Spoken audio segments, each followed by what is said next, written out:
Oh, cool. I didn't notice there was a little green light that came on down there. All right. Uh, hey, y'all, what is up? Frazzled Dad Alan Clayton here. We are going to talk non-farm payroll report.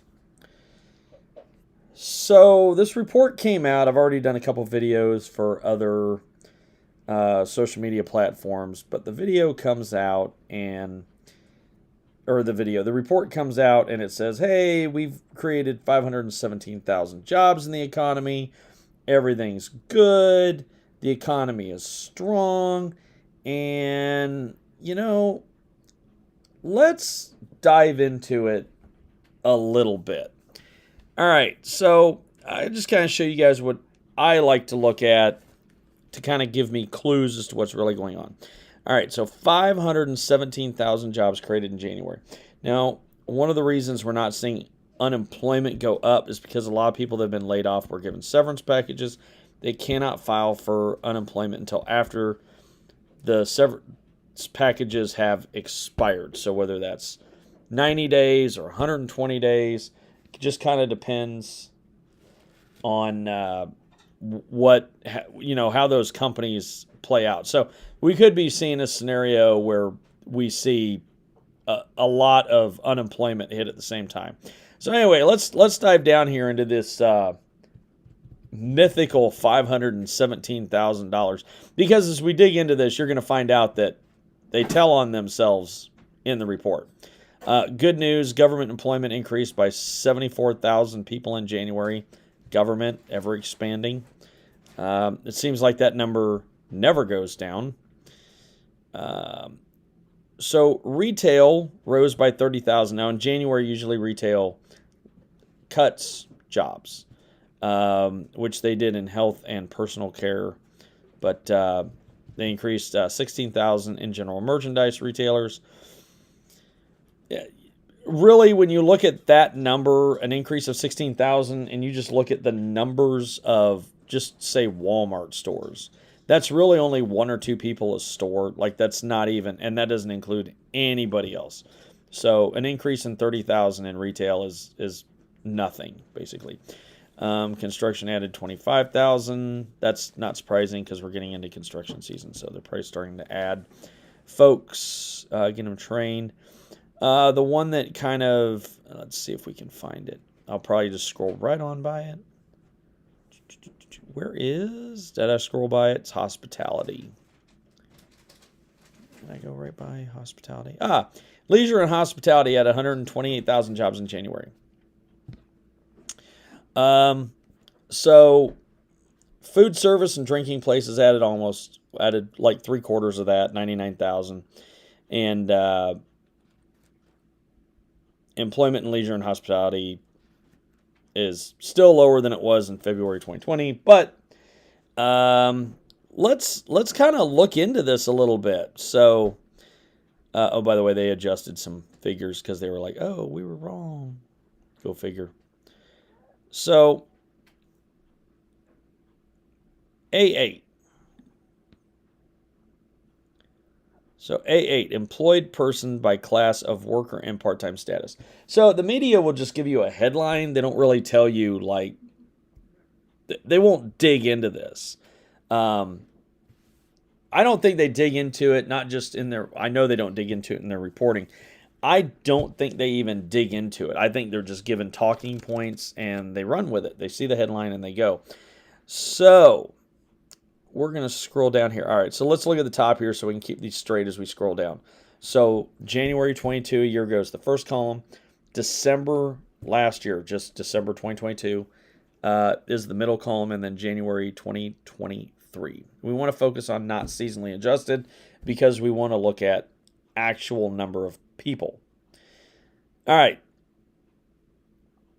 So we're going to scroll all the way down here. Remember, the middle column is December 2022. Third column is January 2023.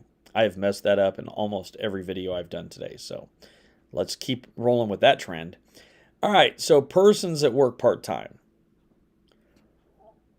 3991, 3,991,000 people employed part-time for economic reasons. Okay, that was in December. In January, 4.4 million. What's economic reasons?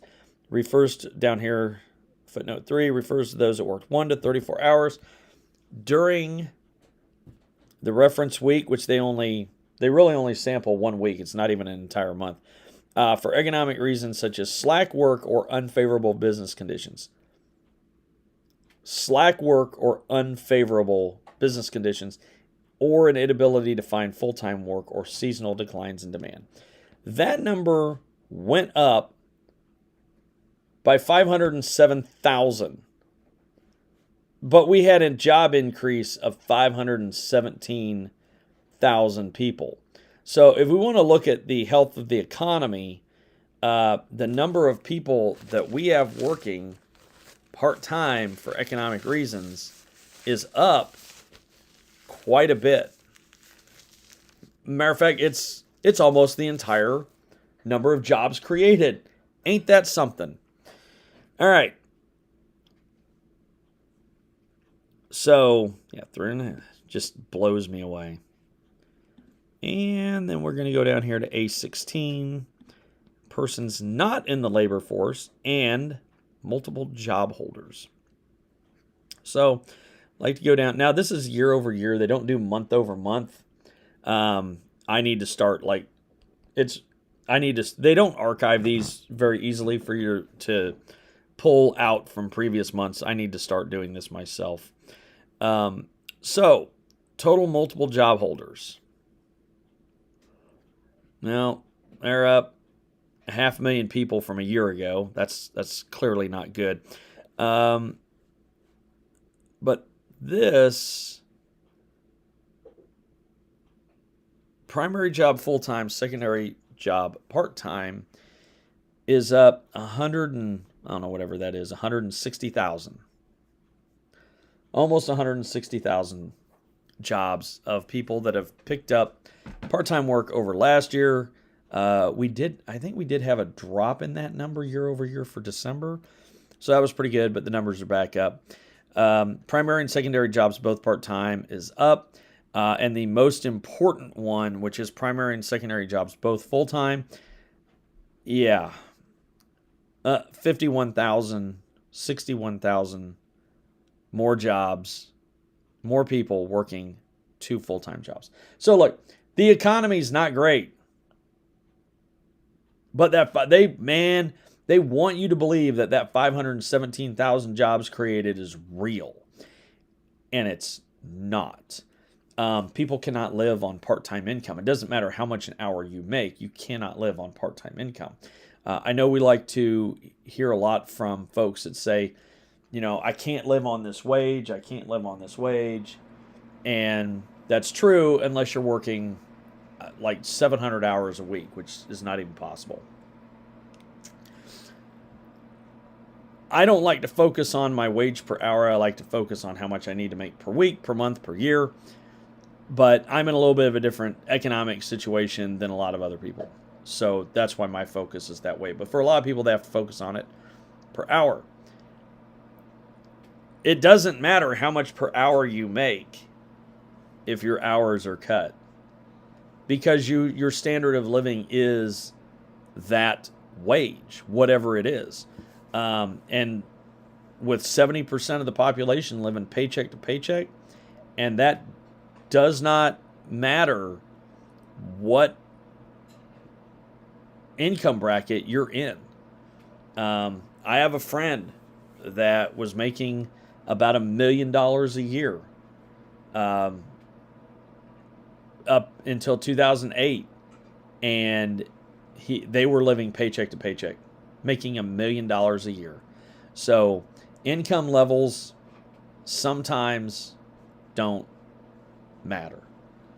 People will spend what they're making up to, and then when you have economic conditions like this, where now we have so many people working 2 jobs, whether one's full-time and one's part-time, or whether they're both full-time, or even still, if both of them are part-time, some of those part-time jobs, was it that did they have a full-time job and did it get cut? Now, that's not in the numbers.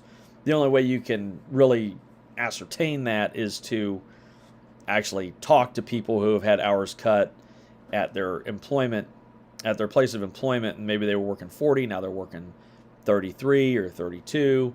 It happens. I worked retail before I got into financial services, and yeah, you were considered full time, but there were, about 2-3 months out of the year where you would be working 32 hours a week. So, yeah, the non-farm payroll report.